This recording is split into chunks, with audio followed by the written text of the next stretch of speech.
জার্মানিতে বাংলাদেশি শিক্ষার্থীদের জন্য ভিসা জটিলতার কথা সবার জানা। তবে এই জটিলতা বাদ দিলে এখানে উচ্চশিক্ষার সুযোগ অনেক, এমনটাই মত বন ইউনিভার্সিটির শিক্ষার্থী সাদিয়ার। তিনি জার্মানি এসেছেন যুক্তরাজ্য থেকে। জার্মানিতে গবেষণার যে সেক্টরটা ওটা একটা সায়েন্টিফিক এমপ্লয় হিসেবে কাউন্ট করা হয়। লাইক আফটার মাস্টার্স যারা এখানে পিএইচডি করবেন বা করছেন রাইট নাও, তাদের একটা সায়েন্টিফিক এমপ্লয় হিসেবে একটা কাউন্ট হচ্ছে এবং 21 মান্থসে গিয়ে তারা পিআরের জন্য অ্যাপ্লাই করার জন্য এলিজিবল হবেন। সো এটা আমি মনে হয় যে এটা আসলে অনেক ফ্লেক্সিবল। জার্মানিতে অন্তত 1,500 মাস্টার্স কোর্স ইংরেজিতে পড়ানো হয়। এছাড়া ইংরেজি ভাষায় ব্যাচেলার কোর্সও আছে প্রায় 350।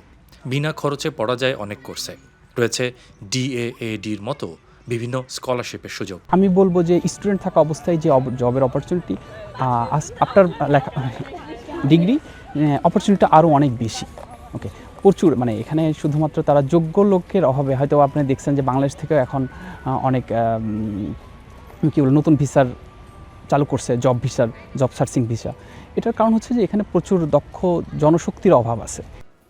এই শিক্ষার্থীরা বললেন, জার্মানিতে থাকা খাওয়া মিলে একজন শিক্ষার্থীর মাসে 8 থেকে 900 ইউরো খরচ হয়। খণ্ডকালীন কাজ করে সেই অর্থ আয় করা সম্ভব, তাই পরিবার থেকে বাড়তি টাকা আনতে হয় না।